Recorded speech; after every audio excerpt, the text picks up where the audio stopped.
오늘부터 몇 주간에 걸쳐서 요나서를 함께 나눕니다. 요나서는 애들뿐만 아니고 어른들도 굉장히 좋아합니다. 심지어는 성경에 대해서 잘 모르시는 분들, 관심이 없는 분들도 농담할 때 이 요나의 얘기를 꺼내기도 합니다. 그럼 왜 요나서에 대해서 사람들이 관심이 있어 하는가? 그 이유는 재미가 있어서 그렇습니다. 그렇다고 세상이 주는 그런 천박하거나 오락적인 그런 것이 아니요, 그 안에 진리가 들어있기 때문에 그렇습니다. 진리를 주면서도 재미가 있다는 것이죠. 그래서 요나서가 사람들에게 인기가 있습니다. 그럼 제가 요한복음을 끝나고 왜 요나서를 택했는가라는 것입니다. 물론 짧기도 한 것이지만 크게 두 가지 목적이 있습니다. 첫 번째는 이 요나서를 통해서 오늘날의 교회의 모습을 볼 수 있기 때문에 그렇습니다. 2000년 기독교 역사를 통해서 하나님의 말씀에 불순종하고 나아갔던 교회, 그 모습을 말씀 속에서 볼 수 있다는 겁니다. 가장 큰 계명인 선교하라, 전도하라는 것을 잊고 지내고 자기 땅에 사는 동안 자기 터를 넓히고 건물을 짓는 것에 많이 집중했다는 것입니다. 그래서 세상으로부터 많은 욕을 먹었습니다. 이 요나서를 통해서 그걸 볼 수 있기를 원합니다. 두 번째는 요나서를 통해서 우리 자신들의 모습을 볼 수 있기 때문에 그렇습니다. 오늘 주보 제 앞에 뭐라고 되어 있습니까? 보면 요나지만 요나라고 했습니다. 요나라는 거죠. 요나서를 통해서 요나의 모습을 볼 수 있기를 바란다는 거죠. 교회가 불순종한 것도 있지만 저희도 마찬가지 아닙니까? 하나님께서 이렇게 하라고 했지만 요리조리 핑계대고 피해 다니는 우리의 모습, 그것이 있기 때문에 요나서를 택했습니다. 자, 그러면 요나서의 그러면 주제, 기본적인 백그라운드를 한번 생각해 봅니다. 주제가 요나서에는 한 가지가 아니고 여러 가지가 들어있습니다. 그리고 생각보다 짧습니다. 4장까지밖에 없습니다. 물론 우리가 시작할 때 읽었던 것처럼 요나가 불순종해서 하나님께로부터 떠나지만 그렇다고 해서 끝까지 불순종하는 것은 아니고 그를 돌이키시고 그를 사랑하시고 다시 일으켜 주시는 하나님의 사랑을 볼 수가 있습니다. 그 주제는 하나님의 사랑이기도 합니다. 이제 가장 큰 주제는 세계 선교라고 봅니다. 세계 선교. 신약에서도 선교에 관한 말씀이 많이 나옵니다. 그렇죠? 지금 구약에서 세계 선교에 대한 본문은 이 요나서를 뺄 수가 없습니다. 요나서를 통해서 이방 다른 나라에 가서도 복음을 전파하러 가신 것이 놀라운 일이죠. 이것이 기록되어 있다는 겁니다. 근데 그런 하나님의 명령을 거부하고 2000년이나 불순종해서 반대로 가고 있는 교회와 우리 모습들을 볼 수 있으면 좋겠다는 거죠. 그러니까 세계 선교가 들어있습니다. 오늘 우리가 분쟁 봅니다. 그렇죠? 유대인들 이스라엘 전쟁을 봅니다. 그들은 택함 받았고 그런 명령을 받았던 사람들입니다. 그런데 그들은 편협한 민족주의 그리고 선민세상 때문에 어디 갔는지 많은 분쟁을 일으켰습니다. 장점도 있습니다. 그렇죠? 그리고 하나님의 선택받은 백성이만 자랑했지 선택받은 백성으로 제대로 살지 못했기 때문에 그들 때문에 이렇게 하나님을 더 사람들이 멀리하게 된 것도 있습니다. 요나서를 통해서 다시 한번 그런 것을 봅니다. 왜 세계 선교인가? 하나님께서 이스라엘의 하나님만 되겠습니까? 아닙니다. 이스라엘은 세계 만국의 하나님이신다는 것이죠. 하나님께서 한 인간 택하시고 이스라엘을 세우실 때 아브라함 주신 약속이 그겁니다. 너에게 자식을 많이 해준다. 하늘의 별과 같이 바다의 모래처럼 많겠다는 것도 있지만 그 이어지는 말씀을 보시면 뭐라고 되어 있습니까? 너로 인해서 세상이 복을 받게 하신다고 되어 있다는 겁니다. 세상이 택함받은 백성이 이스라엘 백성이죠. 그렇죠? 그들이 세상으로 가라는 것입니다. 그래서 너희뿐만 아니고 내가 세상도 구원하기를 원한다는 것을 보여주시길 원하신 거죠. 근데 거기에 반해서 요나가 안 간다는 겁니다. 세계 선교. 그리고 주제는 심판이 아니고 격식 구원입니다. 구원. 이방인이 하나님도 되는 것이죠. 그리고 우리 잘 아는 대로 요나는 오실 메시아의 예표라고 드는 것이 들어있죠. 그죠? 예수의 죽으심과 부활이 또한 기록되어 있습니다. 그죠? 이런 것들이 전체적인 주제로 들어있다고 생각하시면 되겠습니다. 자, 그러면 요나는 어떤 사람인가? 1절에 보니까 아미떼의 아들 요나에게 하나님의 말씀이 임했다고 되어 있습니다. 이 요나서 안에서는 그에 대한 백그라운드를 전혀 우리에게 설명해 주고 있지 않습니다. 그러니까 요나가 어떤 사람인지는 사실은 잘 모릅니다. 그리고 다른 문헌에서도 그의 배경이 될 만한 것을 많이 남겨지지 않았습니다. 그래서 많은 사람들이 의심합니다. 야, 그러면 요나가 실제 사람인가? 살았던 사람인가? 라고 의심하는 사람들이 있습니다. 그러나 놀랍게도 신약에 예수님께서 요나서를 직접 언급하셨다는 겁니다. 누가복음 11장 3절에 보니까 주님의 이런 말씀이 기록되어 있습니다. 요나가 니느웨 사람에게 표적이 됨과 같이 인자도 이 세대에 그러하리라. 요나의 사건을 예수님께서 그대로 인용해서 그가 표적이 된 것처럼 나도 표적이 된다고 하셨다는 겁니다. 그리고 마태복음 12장 39절 보니까 또 이렇게 하십니다. 예수께서 대답하여 가라사대 악하고 음란한 세대가 표적을 구하나 선지자 요나의 표적밖에는 보일 표적이 없느니라 라고 말씀하십니다. 그리고 이어지는 말씀 보시면 40절에 이렇게 말합니다. 요나가 밤낮 사흘을 큰 물고기 뱃속에 있었던 것 같이 인자도 밤낮 사흘을 땅속에 있으리라 하셨습니다. 그 말은 죽으셨다가 사흘째 다시 살아난다는 것을 직접 말씀하신 것이고 또한 요나를 갖다가 선지자로 불렀다는 겁니다. 주님께서 언급하셨습니다. 그러니까 이것이 가짜일 리가 없다는 겁니다. 자, 그러면 성경에 다른 곳은 없는가? 구약에도 있습니다. 구약에 많은 것 가운데 역사서 가운데 열왕기 하가 있습니다. 열왕기 하 14장 25절에 이런 말씀이 있습니다. 이스라엘의 하나님 여호와께서 그 종 가드헤멜 아미떼의 아들 선지자 요나로 하신 말씀과 같이 여로보암이 이스라엘 지경을 회복하되 하맛 어귀에서부터 아라바 바다까지 하였으니 라고 되어 있습니다. 이스라엘의 역사에 분명히 똑같이 아미떼의 아들 요나에 대해서 언급하고 있다는 겁니다. 그러니까 가상인물이 아니고 분명하게 실존 인물이었다는 겁니다. 그거 언제쯤 사람이라고 되어 있습니까? 여로보암 때라고 되어 있습니다. 우리가 잘 아는 대로 다윗과 솔로몬 이후 지난 다음에 이스라엘이 남과 북으로 갈려지게 됩니다.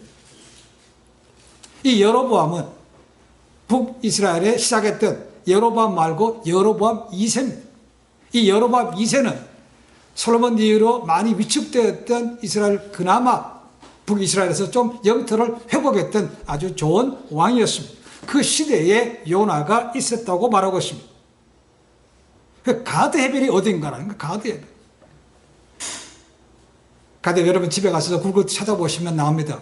갈릴리 남서쪽 나사렛에서 그렇게 멀지 않은 그 지역이라고 말합니다. 구약으로 따진다면 스불론 지파의 땅입니다. 어떤 사람은 스불론 지파의 수도가 이 가드 헤벨이었다고 말을 하고 있습니다. 그러니까 이 요나서는 그 스불론 땅, 그때를 배경으로 얼추 기원전 760년 전으로 쓰여진 말씀이라고 생각이 됩니다. 자, 그리고 1절 말 통해서 이 요나에 대해서 짐작해 볼 수 있는 것이 있습니다. 아미떼의 아들이라고 되어 있습니다. 그러니까 아버지가 아미떼라는 거죠.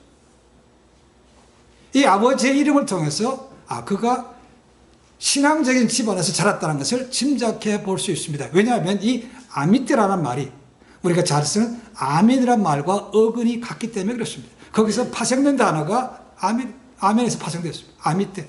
그럼 아멘은 우리가 듣기도 하고 아멘 하기도 합니다. 그죠? 그 뜻이 뭡니까? 주의 말씀이 진리인 줄 믿습니다. 주의 말씀이 그대로 이루어질 줄 믿습니다라는 것이 아멘입니다. 그죠? 그러니까 신앙적인 그 아버지의 신앙이 있는 그런 집안이었다는 거죠. 그리고 이 요나라는 이름의 자체의 뜻은 비둘기라는 뜻입니다. 비둘기. 그러니까 아버지가 원했던 것은 우리 아들이 비둘기같이 순수하고 평화롭게 어디 앉아 하나님의 말씀을 이루어지고 선포되는 말씀을 전하기를 원했기 때문에 이 아들의 이름을 그렇게 짓지 않았겠습니까? 라는 거죠. 그 외에는 저희가 다른 곳에서 찾아볼 수가 없습니다. 거기에 더하여 또 하나 알 수 있는 것이 있습니다. 아주 중요한 것입니다. 이것은 전체에 나오는 것입니다. 요나가 하나님과 대화할 수 있었다는 겁니다. 하나님께서 그에게 말씀하시는 것을 그가 들을 수 있었고 그 말씀하시는 분이 하나님이신 줄 확실하게 알았다는 겁니다. 물론 아는 것도 중요하지만 아는 대로 행하지 않은 것에 문제가 되는 것이지만 어쨌거나 그는 분명하게 알 수 있었다는 거죠. 이것이 가장 중요한 포인트입니다. 그리고 한 번으로 끝나지 않고 하나님께서 계속해서 말씀하십니다. 그렇죠? 이제 그가 점점점 하나님께로 돌아오는 모습을 우리가 지날수록 보게 될 것입니다. 이런 것을 마음에 두시고 요나서를 읽으시면 설교를 들으시면 더 큰 도움이 될 거라고 생각합니다. 앞으로 한 4, 5주 정도 할 것이기 때문에 미리 읽어주시면 더 은혜가 풍성한 줄로 믿습니다. 자, 오늘 1장 말씀해 보시면 이제 요나가 하나님의 부르심에 반대해서 도망하는 모습을 저희가 볼 수 있습니다. 하나님의 선교하는 것에 대해서 불성이라는 거죠. 싫다는 것. 자, 아미떼 아들 요나에게 하나님의 말씀이 임했다는 것은 전형적인 하나님께서 선지자에게 주시는 그런 형태입니다. 하나님께서 그에게 말씀을 주셨다. 아모스 같은 보시면 하나님께서 내 종에게 이미 말씀하지 않고는 이루어지지 않는다고 하십니다. 행하지 않다고 그러십니다. 그래서 행하시기 전에 이미 요나에게 말씀하셨다는 거죠. 그래서 예수님께서 말씀하십니다. 내 아버지께서 일하심에 나도 일한다는 거죠. 하나님은 지금도 일하십니다. 창세기 보시면 하나님께서 6일 동안 세상 모든 만물을 창조하시고 그의 7일째 안식하셨더라고 되어 있습니다. 그 안식하신 이후로 지금까지 그냥 쉬고 계신 것이 아니고 지금도 그분은 일하고 계시다는 겁니다. 그리고 그분은 역사를 이끌어 가시는데 사람을 통해서 하기를 원하신다는 것이죠. 그래서 사람에게 말씀하신다는 겁니다. 요나에게 말씀하셨던 하나님이 이 시간도 우리에게도 말씀하신다는 겁니다. 그러려면 우리가 영적으로 깨어있지 않으면 들을 수가 없는 거죠. 꽉 닫고 있는데 아무 두드려도 들리겠습니까? 안 들립니다. 그러니까 영적인 민감함이 있어야 들을 수 있다는 것입니다. 자, 그럼 하나님께서 그에게 뭐라고 말씀하셨는가? 니느웨로 가라. 니느웨. 그럼 니느웨는 또 어디입니까? 니느웨는 메소포타미아 지역에 있는 도시 가운데 하나입니다. 그리고 사람들은 아시리아의 수도가 니느웨입니다. 전성기 때 수도가 바로 이 도시입니다. 지금 따진다면 지금은 학자들 얘기합니다. 이라크의 모술 건너편이라고 얘기합니다. 티그리스강 주변에 있습니다. 자, 이전에 보시면 니느웨에 대해서 두 가지를 말하고 있습니다. 하나는 크다. 굉장히 큰 성이라는 것입니다. 두 번째는 뭐라고 되십니까? 그들의 악함이 하나님께서 기억돼서 하나님의 진노 아래, 심판 아래 있다는 것입니다. 그러니까 가서 너희가 내 심판 아래 있다는 것을 알리라는 것이 하나님께서 요나에게 주신 말씀입니다. 그래서 3절 말씀 보시면 중요한 세 가지 동사가 나옵니다. 일어나 가서 외치라는 것입니다. 자, 가는데 명령하시는데 가만히 앉아있으면 갈 수 있습니까? 그러니까 먼저 일어나야 되는 것이고 누웠든지 앉았든지 일어나라는 것입니다. 일어나야 그 다음에 갈 수 있는 것이죠. 그렇죠? 그래서 모든 성경 명령에 보시면 항상 나오는 동사가 그겁니다. 일어나 가라라는 것이 가라. Go. 우리가 잘 아는 대로 마지막 The Great Commission 대사명이 뭐라고 했습니까? 너는 가서 모든 족속으로 제자를 삼으라고 되어 있습니다. 가라는 것입니다. 그 다음에 뭡니까? 외치라고 되어 있습니다. 외쳐. 뭘 외칩니까? 자기의 신념을 외칩니까? 자기의 사상을, 자기의 철학을 외칩니까? 그런 것으로 영혼을 얻을 수 있습니까? 아니죠. 하나님께서 주시는 말씀을 외치라는 겁니다. 너희가 심판 아래 있다는 것을 외치라는 것입니다. 예수의 복음을 전하라는 것입니다. 그러니까 들은 것이 없으면 전할 수가 없는 거죠. 그러니까 괜히 가가지고는 전하는데 딴 얘기하고 있어. 그럼 가는 것보다 오히려 더 못하다는 겁니다. 주시는 말씀을 전하라는 것입니다. 주시는 말씀을. 딴 얘기하지 말고. 그러려면 그러니까 영적으로 깨어있지 않으면 하나님의 음성을 들을 수도 없고 받을 수도 없고 또한 전할 수도 없는 겁니다. 그게 없으니까 세상 얘기, 시시껄렁껄렁 얘기하다가 그냥 오고 괜히 만나지 말 걸 그랬나? 후회만 생깁니다. 일어나 가서 외치는데 하나님의 말씀을 전하는 것입니다. 저희 교회 금년교회 목표가 뭐죠? 하나님과 동행하는 겁니다. 이렇게 동행 안 하니까 목표가 뭔지 알겠습니까? 하나님과 동행해야 들을 수 있고 받을 수 있고 전할 수 있는 겁니다. 말씀을 읽고 묵상하지 않고 하지 않으면 어떻게 하겠습니까? 이렇게 돼야 되는 겁니다. 자, 하나님께서 북왕국의 선자인 요나에게 니네웨로 가라고 하셨습니다. 자, 요나가 북이스라엘 사람입니다. 그렇죠? 근데 어디로 가라고요? 니네웨로 가라는 겁니다. 아수르의 수도로 가라는 겁니다. 여러분 성경에서요, 이스라엘 지역을 벗어나서 하나님의 말씀을 전한 사람은 딱 두 사람밖에 없습니다. 요나하고 엘리야밖에 없습니다. 물론 남유다 출신으로 북쪽 이스라엘 가서 선포한 사람이 있습니다. 아모스 같은 사람이 있지만 외국으로 간 사람은 요나하고 엘리야밖에 없습니다. 그런 큰 사명을 받았다는 거죠. 그런데 그런 큰 사명을 받았으면 당연히 우리가 생각하기에는 그래야 요나가 어디로 갔더라 이렇게 돼야 되는데 3절은 뭐로 시작합니까? 그러나로 시작합니다. 그러나 하나님께서 니네웨로 가라고 하셨는데 아니었다는 겁니다.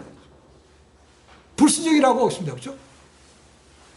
3절에 보시면 우리말로는 두 번 반복해 나오는 것입니다. 하나님의 얼굴을 피하여라라고 되어 있습니다. 얼굴을 피하여. 근데 원문에는 그런 말이 없습니다. 그냥 flee from God이라고 되어 있습니다. Lord라고 되어 있습니다. 하나님부터 도망간다는 것이죠. 근데 우리 표현으로는 하나님의 낯을 피했다고 되어 있습니다. 정면 피해서 그냥 등을 돌리고 도망갔다고 아주 강한 불순을 얘기하고 있습니다. 니네웨로 가라 그러는데 어디로 갔다고 되어 있습니까? 다시스로 갔다고 되어 있습니다. 다시스가 어디인가? 영어로 보면 되어 있습니다. 그렇죠? 타르테소스라고 되어 있습니다. 그 당시에 세계의 끝이라고 얘기했던 나라가 스페인입니다.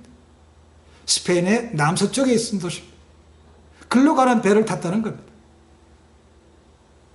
근데 이사야에서 66장 19절을 보시면 이 이름이 나옵니다. 다시스라는 것이 나오는데 거기 뭐라고 되어 있는가? 아직 하나님의 명성과 영광을 들어보지 못한 세상의 끝단이라고 표현하고 있습니다. 하나님을 모른다는 것이죠. 그래서 어떤 학자는 얘기합니다. 이 다시스가 그런 것이지만 일반적으로는 하나님의 명령을 불순종해서 뜻을 이루기 싫어서 가장 멀리 도망가는 곳이라고 생각한다는 것입니다. 어디 위치, 스페인 저 끝에 그게 아니고 일반적으로 하나님의 말씀에 불순종해서 뜻에 거부해서 도망가는 사람 반대로 가장 멀리 가는 곳이 바로 이 다시스라고 얘기합니다. 요나가 어떻게 하는지 모릅니다. 그렇죠? 근데 그 가장 멀리 도망가는 다시스로 가는 배를 탔다고 되어 있습니다. 그러면 왜 요나가 니네웨로 가라는 하나님의 말씀에 불순종했는가라는 것입니다. 이유는 하나밖에 없습니다. 니네웨 때문에 그렇습니다. 니네웨는 아수르의 수도라고 했습니다. 그렇죠? 그럼 아수르가 어떤 나라인가? 북이스라엘과 인접한 바로 접하고 있는 나라입니다. 호시탐탐 노리는 나라입니다. 결국은 나중에 북이스라엘이 이 아수르한테 망합니다. 그렇죠? 아직 그런 일이 일어나지 않았습니다. 근데 수시로 침범한다는 것이죠. 그러니까 이스라엘 가서는 원수입니다. 근데 그런 원수의 나라한테 가서 회개의 메시지를 전하래요. 또 하나는 뭡니까? 이들의 죄악이, 악독이 하나님께 상달됐다는 것입니다. 죄가 크다는 겁니다. 이 실제로 이 역사에 의하면 이 아수르 사람들은 살인을 미학으로 얘기했습니다. 미학. 그래서 전쟁에서 포로를 잡아옵니다. 잡아오면 사람을 죽이는데 껍질을 벗깁니다. 그리고 사람을 발가벗겨서 아주 뾰족한 큰 나무, 통나무에다 올려놓고 서서히 내려가 죽는 것을 즐겼던 사람들입니다. 이스라엘과 원수요. 잔인한 사람들입니다. 그러면 그 사람들은 마땅히 망이 된다는 거죠. 근데 어떻게 그곳에 가서 가야 된다는 거예요. 그러니까 요나가 가기 싫다는 겁니다. 이 니느웨가 성경에서 가장 먼저 나오는 것이 창세기 10장 11절 12절입니다. 누가 관계되어 있는가? 니므롯과 관계되어 있습니다. 이 땅에서 최고의 용사라고 불렀던 니므롯이 세운 것이 뭡니까? 바벨탑이죠. 그가 동쪽으로 와서 세웠던 것이 바로 니느웨라고 되어 있습니다. 그러니까 니느웨의 악함이 이미 구약에서부터 시작 때부터 이미 알려지기 시작한 거죠. 스바냐와 나훔 구약의 소선자입니다. 그렇죠? 그들에게 보면 니느웨의 멸망에 대해서 예언하고 있습니다. 나훔 전체가 바로 이 니느웨의 멸망에 대해서 그들이 악하기 때문에 망한다라는 것을 전하고 있다는 겁니다. 그리고 이 니느웨에 대해서 아까 말씀드렸지만 큰 성이라고 되어 있습니다. 큰 성. 이 큰 성이라는 것을 우리가 요한계시록 보시면 큰 성 뭐라고 나옵니까? 바벨론이라고 나옵니다. 바벨론. 그러니까 세상 문화, 하나님과 대적하는 문화에 대적하는 것이 바로 이것이라는 거죠. 그러니까 니느웨도 시작에 들어오기 전에 구약시대에 하나님을 대적하는 그런 큰 성이었다고, 세상 문화를 주장하는 그런 나라였다고, 그런 도시였다고 얘기하고 있는 것입니다. 그래서 하나님의 심판 아래에 있다. 요나 네가 가서 너희가 회개하지 않으면 내가 망한다. 전하라는 것입니다. 근데 요나가 하나님 그거는 아니지 않습니까? 이렇게 얘기해서 불순종한다는 겁니다. 이제 앞으로 보겠지만 요나서 4장 2절에 그의 마지막 기도가 나옵니다. 그의 기도를 패러프레이즈하면 이렇게 됩니다. 하나님, 다른 장소라면 몰라도 어떻게 우리 민족의 대적인 아수르의 수제인 니느웨로 가서 외치라고 하십니까? 그들은 하나님께 택하신 이스라엘 백성들이 적이었기 때문에 당연히 심판을 받아서 망해야 되는데 오히려 하나님께서는 그들에게 회개할 기회를 주셔서 구원하라고 하십니까? 나는 못합니다. 그 말입니다. 그래서 도망간다는 겁니다. 그러니까 요나의 생각 속에는 그러니까 틀린 건 아닙니다. 그렇죠? 적대감이 있는 것이고 민족주의가 있는 것입니다. 그렇죠? 그리고 선민 세상에 들어있는 거죠. 저 악한 사람, 이방 나라 망해야 된다는 겁니다. 심판받아 당연히 망해야 되는데 왜 내가 갑니까? 한편으로는 그렇죠. 하나님 왜 하필이면 납니까? 그거 하시려면 딴 사람 보내십시오. 자기는 그냥 반대로 도망가고 있다는 거예요. 이것을 오늘날 한번 생각해보면 이렇습니다. 우리가 대적하고 우리 대한민국과 조국과 대한민국과 적대하고 있는 북한에 가서 말씀을 전하라. 아니면 분쟁을 일으키고 있는 중국이나 러시아에 가서 전하라. 아니면 30년 동안 우리를 괴롭혔던 일본에 가서 복음을 전하라 하면 쉽게 가겠습니까? 라는 거죠. 물론 거부하는 사람도 있었습니다. 그렇죠? 그래서 지금은 간 사람들이 꽤 많습니다. 중국은 지금 문이 닫혔기 때문에 다 철수했습니다. 러시아는 전쟁 때문에 많은 사람들이 나왔습니다. 그러나 아직도 제가 아는 한 분도 아직 거기에 있습니다. 일본에 우리가 사는 데로 많이 있습니다. 하나님의 말씀이 우선인가? 아니면 내가 가지고 있는 과거에 대한 그런 편견이 우선인가? 말씀에 순종해서 가야 된다는 것입니다. 그렇지 않다면 하나님의 원뜻은 점점 늦춰지고 있는 것입니다. 아니면 저희가 안 간다면 다른 사람을 통해서 하나님께서는 하실 수 있습니다. 그렇죠? 하나님께서 쓰시고자 하면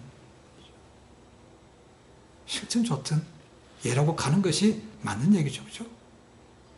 2000년 기독교 역사를 보면 아니면 지금 우리 삶 속에 보면 그렇지 않은 사람이, 그렇지 않은 나라가, 그렇지 않은 교회들이 무수히 많았다는 것.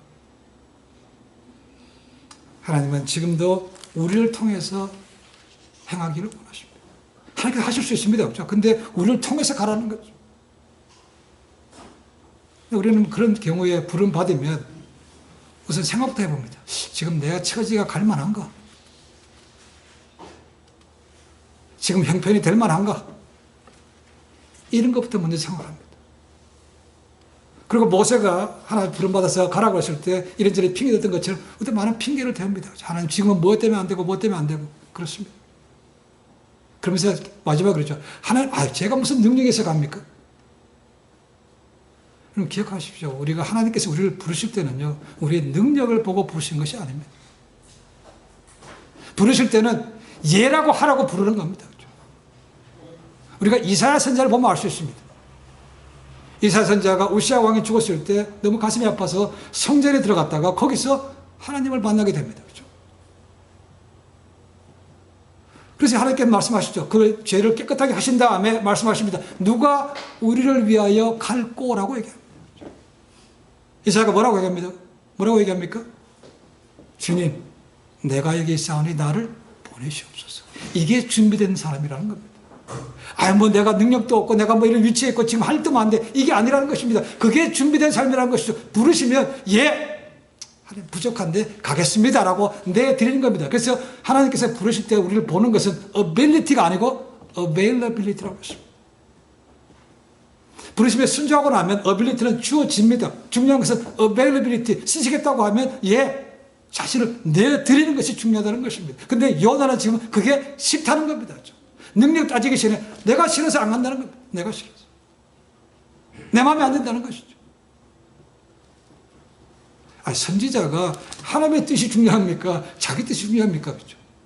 요나의 마음은 지금 그렇다는 것입니다.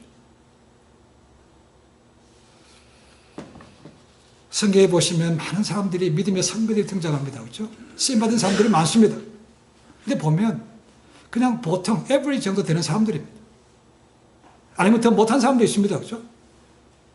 근데 그들이 하나님의 말씀에 순종했더니 하나님께서 그들에게 능력을 주셔서 놀라운 일을 하게 하신 것이죠. 그들이 능력으로 한 것은 거의 없습니다. 그렇죠? 하나님의 능력을 주셨다는 것이죠. 이것이 우리에게 보여주고 있습니다. 그렇죠?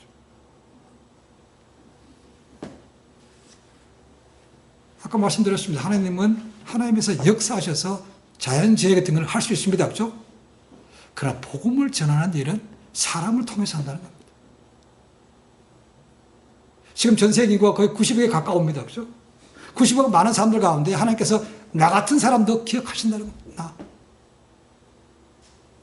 우리는 자랑할 때는 내가 뭐 자랑합니다. 그렇죠? 근데 잘못하게 하기 싫은 거는 이렇게 많은 사람들 중에 나 같은 사람이 그냥 꼬리 내립니다. 그렇죠? 나를 기억하신다는 겁니다. 여러분, 한 사람이 헌신되면요, 하나님께서 놀라운 일을 하십니다.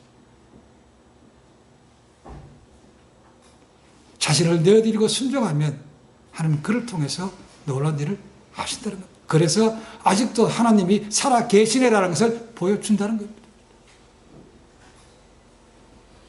하나님께서 가장 쓰기 어려운 사람이 누군지 아십니까? 자기 주관이 뚜렷하거나, 자기 사상에 갇혀있거나, 자기 신념이 뚜렷한 사람. 자기가 싫으면 듣지도 않아요. 관심도 없습니다. 그렇죠? 이런 사람이 제일 쓰기가 어렵다는 겁니다. 요나는 자기가 싫다고 하나님이 가라는데 반대해서 가장 멀리 다시서 가는 배를 타려고 돈을 지불했다고 되어 있습니다. 여러분, 하나님의 말씀에 불순종해서 쓰는 돈 낭비인 거 아십니까? 그때는 보면 잘했다고 생각할지 모르지만 나중 되면 그때 안 그랬는데 후회입니다. 후회. 돈, 시간 다 낭비하는 것입니다.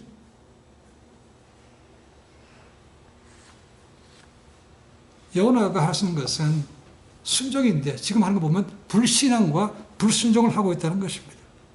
그래서 그는 마땅히 하나님께서 보내신 선교지로 가야 되는데 지금 다시스로 가는 관광배를 타고 관광객이 됐다는 겁니다. 선교사가 관광객이 됐어요. 멋있어 보입니까? 아닙니다. 조금 지나면 후회하게 됩니다. 여러분, 인생에 대해서 말씀드리면서 제가 이런 말씀을 종종 드렸습니다. 여러분, 인생은 속도가 아니고 뭡니까? 방향입니다. 속도가 아무리 빨라도요, 방향이 달라지면 속도를 내면 낼수록 목적지와는 점점점 멀어집니다.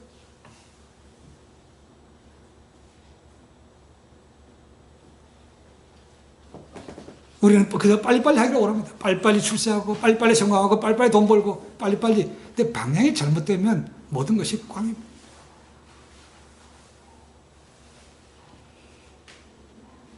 그래서 우리는 하나님 앞에서, 아니 말씀 앞에서 내가 가는 방향이 바른 것인가를 점검해 보셔야 됩니다. 여러분, 우리 신앙생활을 방해하는 것들이 참 많습니다. 내 과거의 경험, 과거의 아픈 추억들, 내 지식들,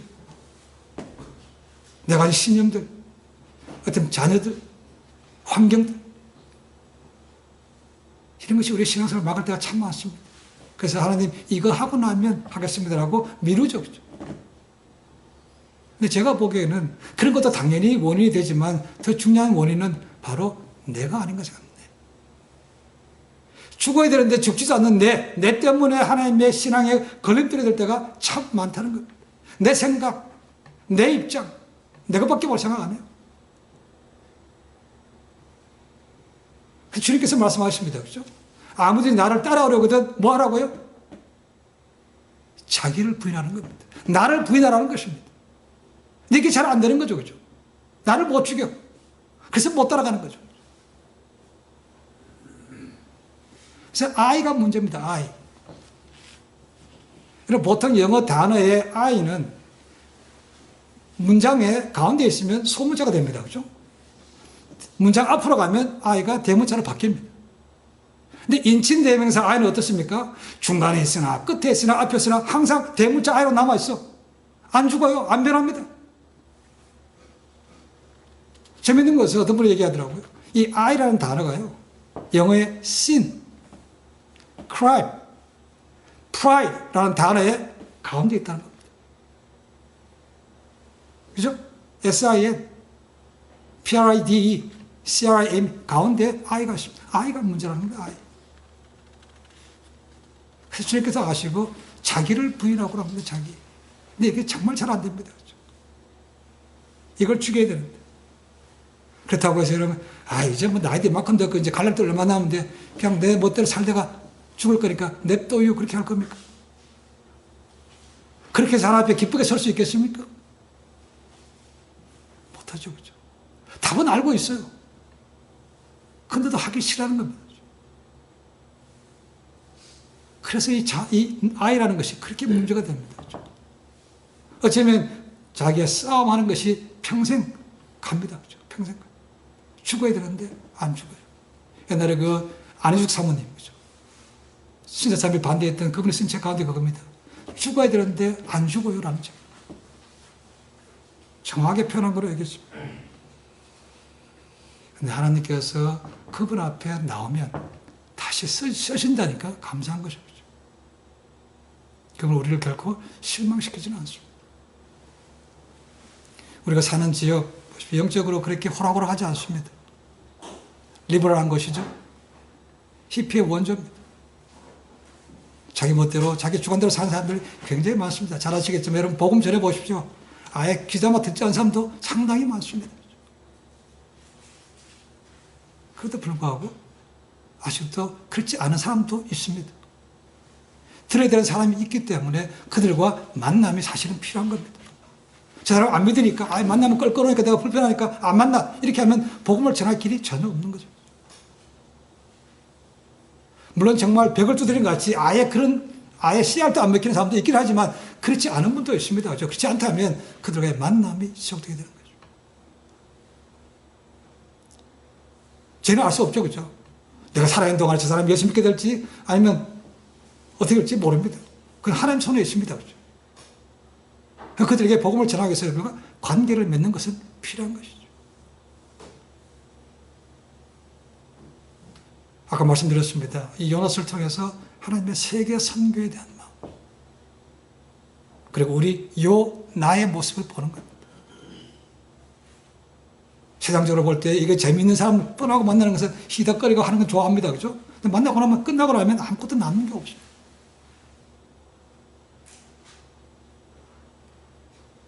또한 그들에게 만났을 때 좋은 인상을 주지 않으면 예수 믿으십시오. 그러면 씨알도 안 먹힙니다. 그런 삶이 되기 위해서 아까 기도하실 때 향기가 난다. 빛이다. 소금이다. 그런 삶이 돼야만 가능성이 있는 겁니다. 그렇지 않으면요, 너나 잘하세요 라는 밖에 얘기를 듣지 못합니다. 아직도 기회가 있습니다. 저나 여러분이라도 이 요나서를 통해서 다시 한번 하나님의 명령이 있음을 아시고 자신을 내어드리면 항상 기쁘게 다시 쓰십니다. 이 땅에 사는 동안 이 전을 나가서 누굴 만나든지 하나님께서 주신 기회로 생각하시고 복음을 전하고 사람을 구원하는 마지막 때 사람을 낚는 업으로 쓰임받는 충성된 일꾼 되시기를 주님을 간절히 축원해 드립니다. 기도하겠습니다.